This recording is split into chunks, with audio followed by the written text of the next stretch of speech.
kulanti wacan saaxiibta qiimaha badan meel walba joogtaan kusoo dhawaada xalqadii 36 ee taxanaha Herjaya qaybtii u dambeysay ama part 3 sidaan wada ognaay part 1 iyo part 2 waan idin soo gudbinay wadna ka wada bogateen sida balanta aheedna xalqad walba saddex muuqaal ayaan kala qaadinay anagoo toos u falanqeynayni dhacdooyinka xalqada oo dhan oon waxba ka taginin muuqaal walba ayaan halkan kusoo turjumaynay marka part 1 iyo part 2 waan idin soo gudbinay marka part 3 ayaan muuqaalkan ku sharaxaynaa ama ku codeynayna dhacdooyinka ugu xiisaha badnaa waana qaybta ugu qiiraha badan xalqadan guud ahaanteeda sidoo kale tan dhacdooyin xiiso leh aad ku arki doonto Rayaan oo guriga ka tagayso kana fogaanayso Hasar Saadulug iyo Miiraan noloshooda haddaba aan falanqeyno intaan falanqeynin ka hor waxaan idinku dhiirigelinaynaa inaad subscribe saarataan haddaba markii ugu horreysay kanaalka soo booqanayso oo yahay sidoo kalena gambaleelka ku dhufso si wararka notification ahaan degdeg kugu soo dhacaan warbixintana like inoo sar haddaad ka heshid sidoo kale tan wixii su'aal ka qabtid comment ahaan hoos inoo gareeb waan kaaga soo jawaabayna waa maasantiin daawadayaasha qiimaha badan ee mar walba dhiirigeliyaan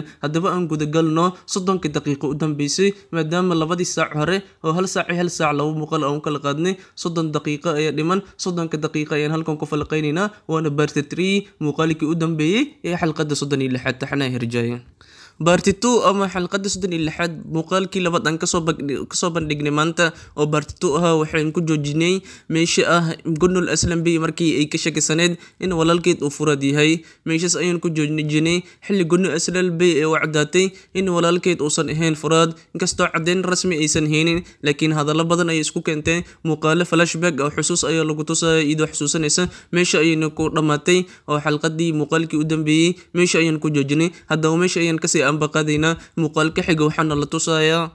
Rayaan oo jifto gurigii ay Shakraan xooga indhaheeda ayaa isgaleen ay Shakraan ayana ka soo laabatay qasriga reer Aslambi ilaa waxay u soo caga joglisay qaladkoodan ay soo tustay suldaana iyo gabadheedii Gunul Aslambi aheed ay qaladaadkooda soo tustay iyo sida Rayaan uga xadgudbeen hadda ka hor haddaba ay Shakraan markay soo laabato Rayaan oo hurda ay arkaysa meesha ay iska fadhiisanaysaa Rayaan ayaa soo kacaysa ay Shakraan ayaa dhayso cunno ayaan ku soo deernaa gabadheedii hadda soo kacday isdiyaar ayay leedahay kadibna Rayaan waxay dhaysaa xooga banaanka ayaan soo soconaya Rayaan banaanka ay soo aadaysaa misna Miiraan ayaaba banaanka taagan oo banaanka ku sugay kadibna Miiraan ayaa Rayaan ka codsanaya inuu wax yar la hadlo wuxuu dhahayaa wax yar ma kula hadli karaa arin ayaan kala hadlayaa kadibna waxay leedahay waayahay oo kale ay u ishaaraysaa kadibna israacayaan si ay banaanka meel cidla ah ugu wada hadlaan kadib waxa lagu tusayaa ama hees qiiro badan oo murugo leh ayaa halkaas lagu qaadaya waxaana lagu Miiraan iyo Rayaan oo isdaba socdaan dhinaca kale waxa laga tusayaa Hasar Saadulug iyo dadka taxanaan oo dhan qiirada oo murugada ku dhex jiraan ayaa mid lagu tusayaa waana hees loogu talagalay taxanaha jaliyaashooda dadka murugada ku dhex jiraan xilligaasi Hasar Saadulug xitaa uu ku jira dadka lagu tusayo oo dadka dhan way murugaysan yihiin waa xalqa gabi ahaanteedaba murugo socota ah kadib Miiraan ayaa Rayaan qabanaya wuxuuna leeyahay fadhiiso way fadhiisanaysaa meesha ay ku wada hadlayaan Miiraan wuxuu isku day inuu Rayaan raali gareeyo sidoo kale xiriirkooda uu soo celiyo ilaa iyada way careysan tahay go'aan degdeg inay qaadataan way rabtaa laakiin Rayaan waxay u sheegaysaa in wixii iyada ku dhacay marnaba aysan ilaawi karin sidoo kale marnaba macquul ahayn inay nolosha hadeer dib u bilaabato farxadna degdeg ay ku hesho marka Rayaan waxay Miiraan u sheegaysaa inuusan u soo dhawaanin Miiraan ayaa isku day inuu Rayaan u soo dhawaado misna gacanta ka qabto misna sasabo laakiin Rayaan waxay leedahay itaabanin korkeyga hataabanin mar walba itaabatid waxaan soo xasuusanayaa dhaawacii hore iga fogo ayay leedahay xooga space ay noo dhaxeeyo marka sidaas ku hadal ayay leedahay Rayaan waxay Miiraan runta ayay u sheegaysaa waxay leedahay aniga waxaan doonayaa keligay inaan fikiro go'aan ugu dambeyn aan qaato waxaan ka fikirayaa reer Saadulug iyo xiriirkeena guud ahaan xiriirka aabihii aniga naga dhaxeeyay dad waxaas oo dhan ayaan ka fikirayaa go'aan ayaan qaadanayaa haddii aan idinka fogaan doono iyo haddaan idin la noolaan doono oo farxadiidii aan soo cishan doono midaas ayaan ka fikirayaa ayay dhaysaa Rayaan Miiraan wuu murugoonayaa wuxuu ka cabsanayaa inay Rayaan ka fogaato xiriirkoodiina ay burburiso markaas ayuu leeyahay Rayaan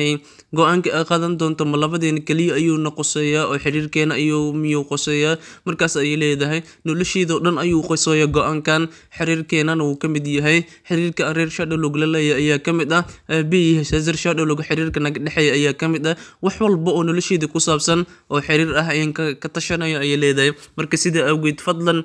nolosha keligay iigu firaqay kis yar oo hawi isii keligay inaa meeshan cidlada ku fikira ayaan doonayaa ee iska bax ayay leedahay markaan go'aankayga ugu dambeys gaaro adiga ogaan doontid ma go'aanka ugu dambeyn aan gaaray ayay leedahay sidaas ayayna Rayaan ku adkaysanaysaa muuqaalkii xig waxaa lagu tusayaa Yariin oo shaqadii ku guda jirto duqdii meesha ku xirneedna u shaqaynaysa ilin ayaa lagu cabsiiyey waxaa la eegas miyaan kugu diraa soo shaqaysanaya waan shaqaysanaa ayay dhahday haddaba Yariin qashin badan ayay daldalaysaa meesha ayayna nadiifinaysaa hawshaas iyadoo ku guda jirta waxa uu imaanayaan awowgeed Nasuh iyo Haaruun oo isla jiraan sidoo kale tan ninkii Muqtaar ahaa uu la jiro guurka Yariin ayaana degdeg meesha uga dhacaya oo muuqaalkii Yariin uu Haaruun ku guursanayay Yariin markii ogaatay inay imaadeen waxay dareemaysaa in guurkii uu meesha ka dhacay ayay dareemaysaa haddaba Nasuh ayaa dhahaya laba mid kala dooray Yariin inaad xabsigan weliga ku jirtid oo hadeer aan meeshan ka laabto iyo in Haaruun hadeer meeshan uu kugu guursado isagana uu hor ku wato macquul maahan ayuu leeyahay qasriga reer Shadowlog inaad dib ugu soo laabatid hadeer hadda guurka ogolaatid xitaa Haaruun markuu hadeer ku guursado gurigiisa ayuu toos kugu wadanayaa wax aroos iyo xaflad iyo isku imaansho iyo qoys soo dhaxgalisid ma jirto leeyahay reer Shadowlogna ma soo dhaxgalisid toos ayuu Haaruun hadeer aan kugu wareejinaya toos ayuu kugu wareegaya ay leedahay ayuu dhahayaa Nasuh kadibna Yariin xabaar ayay fiirinaysaa markaas ayuu Nasuh wuxuu dhahayaa jawaabtaada ayaan sugaynaa waqti ayaa nagu socdo Yariinna way ogolaanaysaa way saxiixaysaa markay saxiixdo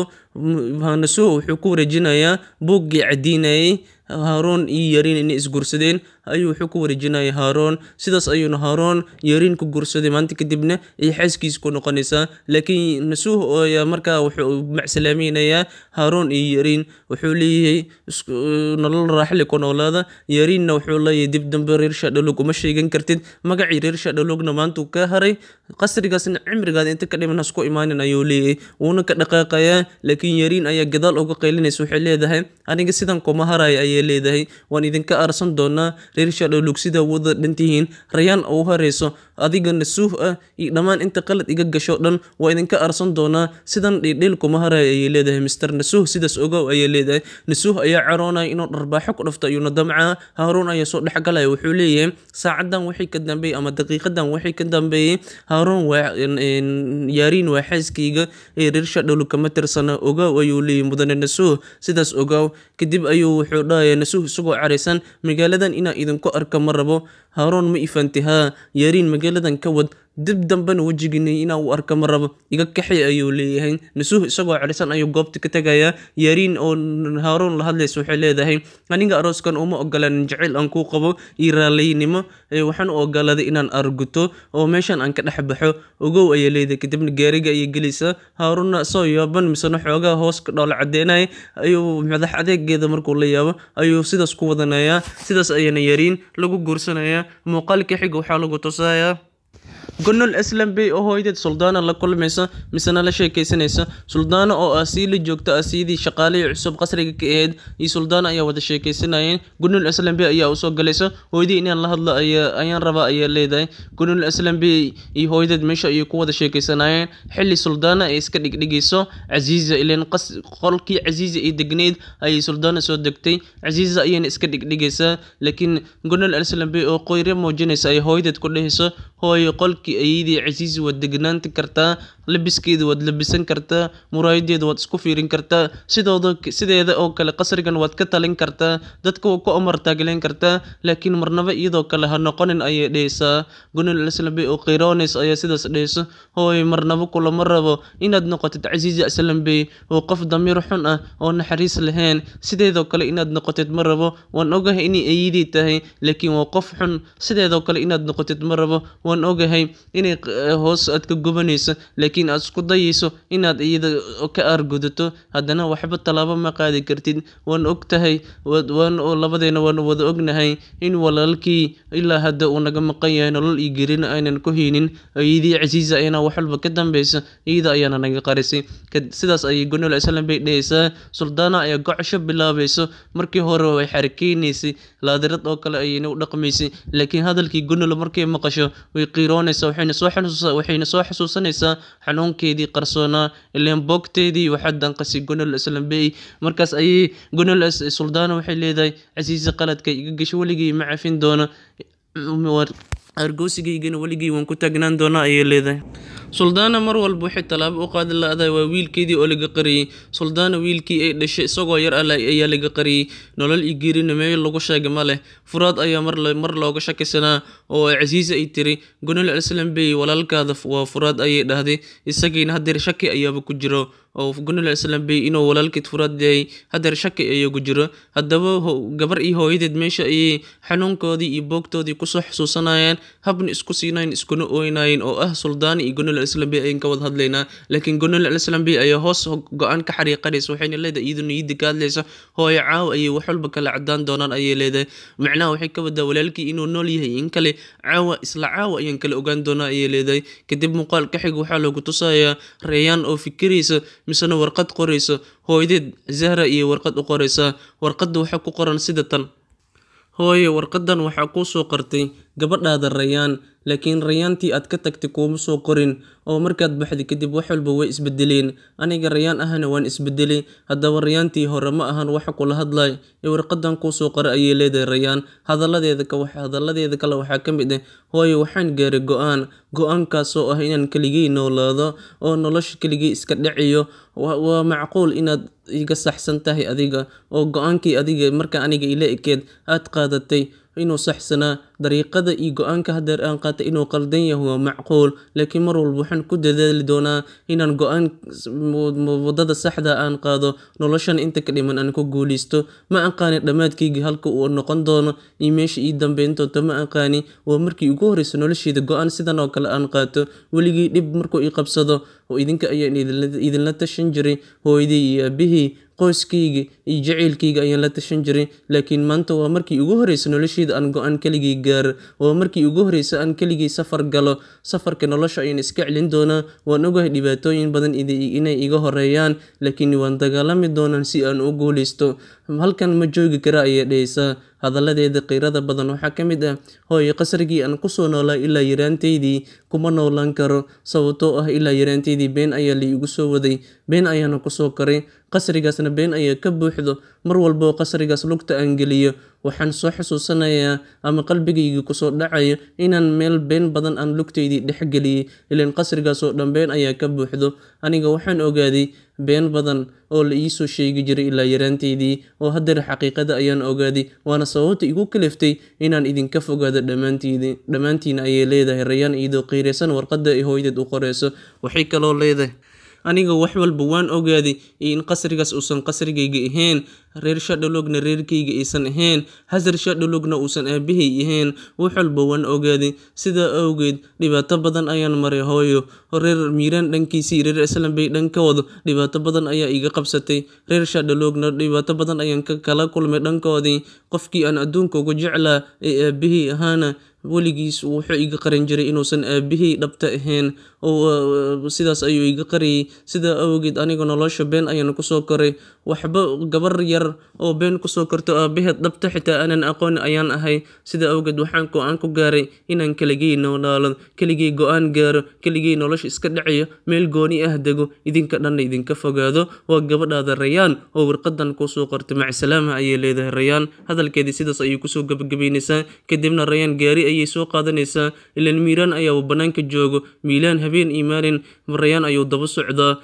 marka ayay Shakraan gurigeedii kama fogo gaarigiis ayuu ku dhex jiraa Rayaan ayuu si dhowmasho soo daba kacaya Rayaan gaari ayay soo raacaysaa qasriga reer Shadolog ayayna imaanaysaa Miiraan wuu soo daba socdaa sidii u soo socotay albaabka markay timaado ayaa muuqaal xusuus ah lagu tusayo Rayaan oo yar misna lugta dhaawac ka gaaray aabeed Hazar Shadologna uu soo orday uu dhaawaci ka masaxay boogtiina ka daaweynay xanuunkiina ilowsiinay kadib markay gudaha soo gasho waxaa lagu tusaya Hazard Shadowlog oo Rayaan sawirkeedii ku oynay wuxuuna leeyahay gabadhayda Rayaan qalad badan ayaan ka galay inaan waxaasoo dhan kugu sameeyay ahayn iska kiicif ayuu leeyahay haddaba isagoo sawirkii Rayaan ku barooranay misana ilmada ka qobanaysa ayuu hal mar dhawaq maqlaya qayle ah abo hadal ah ayuu maqlayaa waana Rayaan oo qaylinaysa qasriga hoosna timid albaabka ay ka soo gasho hoos ay taagantay dabaqa dadka ku jiro dhan ay u qaylinaysaa si gaar ahaan aabeed Hazard Shadowlog kadibna codkeeda intuu garto ayuu leeyahay Rayaan way uu soo ordaya wuu imaanaya waa muuqaal aad iyo aad u qiiro badan muusigada la daaray iyo dadka markay soo wada galayaan dhamaan waxa meesha wada imaan doonaan Nasuh ayaa imaan doona Jihaan ay xaaskiisa Handaan ayaa imaan doonaan sidoo kale waxa imaan doonta Malika ayaa imaan doonto Azyad iyo Elif way imaan doonaan cid maqan ma walaha meesha wala imaan doona miiraankii dhudhuumashada xitaa Rayaan ku soo raacay isagana albaabka ayuu ka soo galaya laakiin horteeda ma imaanayo gadaasheeda dhanka albaabka ayuu taagnaanaya iyagana hore ay barandada weyn ama bahraxada weyn ayay wada joogaan halka miiraanna dhanka albaabka uu dhow yahay meesha ayuu taagan yahay Rayaanna dhabarkeeda miiraan ayaa joogo horteedana reer Shadowlog oo dhan ayaa joogaan mana oga in gadaasheeda oo miiraan joogay intaanoo dhan uu soo daba socday war uma hayso laakiin hadal walba ee dhahday miiraan dhagiis way ku dhacayaan wuu maqlayaa kadibna Rayaan ayaa hadlaysa intaysan Rayaan hadlin ka hor Nasuh ayaa dhahay gabadheedii soo dhawow gurigaada ku soo dhawow ayuu leeyahay kadibna Rayaan waxay dhaysaa aniga go'aan ayaan gaaray in badan ayaan soo tashtay go'aanka madambeys ah ayaana soo gaaray ayaa dhaysaa waxay leedahay qof walba oo reer Shadowlog ka tirsan qalad ayuu iga galay waad i xanoojiseen been ayaad ii soo sheegteen qalbigayga ayaad dhaawacdeen riyooyinkaygiina waad burburiseen ayay leedahay sida awgeed aniga go'aanka madambeys ayaan gaaray laakiin inaad waxaas igu sameysaan ma ahayn ayay leedahay kadibna si toos ayay walaalkeed Azyad Shadowlog oo gadaal taagan ay ugu tagaysaa iyadoo qiiraysan waana muuqaal aad iyo aad u qiiro badan qof walbaana oo la ilmeyn doono waxay leedahay walaal inaad sirtan iga qaris ma ahayn ileen Rayaan waxay ogtahay Azyad hadalkaas inuu afkiis ka soo yeeris isagana dartiisna lagu maqlay ilaan yaariin markii sariirta hoosteed ku jirtay Azyad ayaa hadirkiis Hazard Shadowlog u sheegay oo dhahay adeer goormee Rayaan runta u sheegi doonta inaadan aabaheed dhabta ahayn aniga wax walboon ogahay muddo dheer ayaana ogaa ayuu dhahay Azyad waxaan yaariin ayaana ka shafayso oo muuqaalka hore ay ku kashaftay oo dhahday Azyad walaalkaygiiyo adiga sidaas lahay Hazardna markuu u sheegay aniga waan ku maqlay Rayaan runta u sheeg ayay leedahay intaan oo dhan maxaa Rayaan ugu qariisay ayay dheysay haddaba Rayaan markan muuqaalkan waxay ku qabsanaysaa Azyad oo waxay leedahay walaalkii ayaan ka dhigtay waad iga qariis runta haddaba waad i dhaawacday leedahay qofka koowaad ee dhaawacay waa adiga ayay leedahay oo intaan oo dhan anigeeda isla soo kornay aad iga qarisay inuu aabihii Hazard Shadowlog ahayn haddaad mar hore ii sheegi lahayd dhibkan maanta iguma dhaceen xanuunkan maanta aan dareemayna ma dareemi lahayn ayay dhaysaa Rayaan Azyad uma jawaabayo wuxuu fiirinaya adeerkiis Hazard ayuu fiirinaya isagoo qiiraysan Rayaanna uma jawaabi karo kadibna Rayaan way soo dhaqaaqaysaa waxay u imaanaysaa adeerkeed Jihaan ayay u imaanaysaa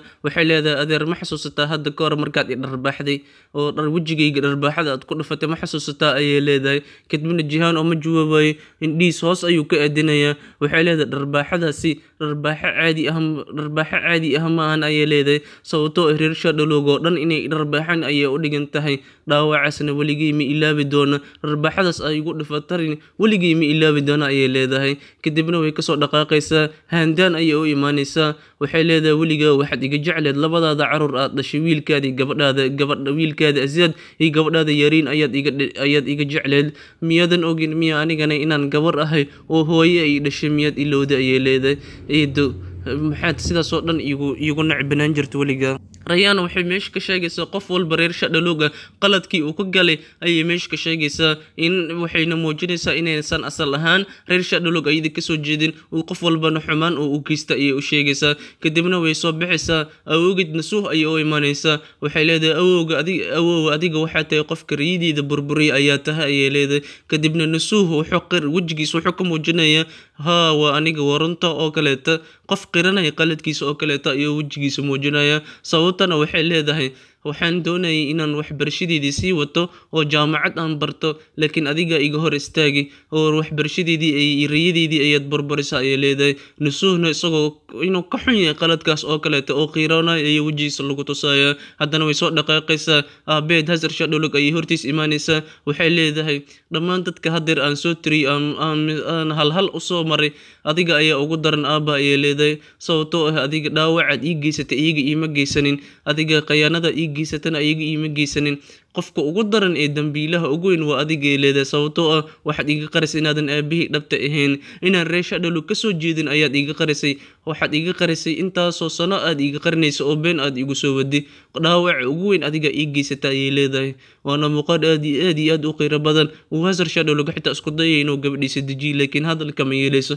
Waxay leedahay Rayaan, aniga go'aan kama dambays ayaan gaaray. Waxaan go'aan ku gaaray inaan noloshayda maanta kadib keligay wado, keligay go'aan gaaro, keligayna noolaado. Safar dheer ayaan galayaa, waan idinka fogaanayaa, macsalaama ayay leedahay. Kadibna markay soo jeesato Miiraan oo ilmeynaya ayay arkaysaa. Miiraan markay dhahdo Rayaan, aniga waan idinka fogaanayaa, safar dheer ayaan galayaa, go'aan ayaan gaaray, maanta kadibna keligay ayaa noolaanaya markay dhahdo Miiraan indhiis ayaa lagu tusayaa oo ilmada kasoo burqanayso. Wuxuuna halkaas ku ogaanayaa inay Rayaan ka fogaanayso noloshiisa, cimrigiisa inta ka dhimanna uusan arki doonin. Rayaan markay soo jeesatana way naxaysaa oo Miiraan ayaa wax walba dhigiis ay ku dhaceen misana maqleen. Miiraan oohin ayuu jabsanayaa laakiin Rayaan ma celin karo oo Rayaan ayuu soo dhaqaaqay dhanka albaabka iyo soo dhaqaaqay. Rayaan ayuu leeyahay inuu celiyo iyo isku damacaya laakiin way diidaysaa. Markay albaabka tagta ayay dib u soo jaleecaysaa misana indhaheeda waxay qabanayaan Miiraan iyo aabeed Hazar Shadolog oo labada nin ay ugu jeceshahay dhammaan nolosheeda oo dhan. Labadaas nin ayay ugu jeclaatay, midna aabaheed ayay ka dhigatay, midna jaceylkeedii, laakiin labadoodii ayay qalad weyn ka galeen. Sidaas ayayna Rayaan kaga tagtay. Xalqadii guud ahaan sidaas ayay ku dhamaanaysaa. Rayaan oo albaabka soo xirayso misana wadada qaadayso. reer Shadolog oo dhan gudaha ku wada jiraan, Miiraanna gudaha ku jiro ayay ka soo wada tagaysaa. Daawadayaasha qiimaha badan, xalqadii 36 ee taxanaha reer Herjaya ee qiirada ku dhamaatay halkaas ayay ku dhamaatay. Rayaan toos miyay u bixi doontaa mise reer Shadolog way ka dabagali doonaan, way soo celin doonaan? Miiraan sidaas muu Rayaan ugu samri doonaa, miyuu soo celin doonaa? Dhammaan waxaan ku wada ogaan doonaa waa xalqada 37 ee Sabtida dambe soo bandhigi doona. Inta ka horeysa xanta Herjaya toddobaadka iyo waxyaabii aan xalqada ka baranay aan idiin soo gudbin doonaa. Wabillahi tawfiiq. Assalaamu calaykum waraxmatullaahi wabarakaatuh.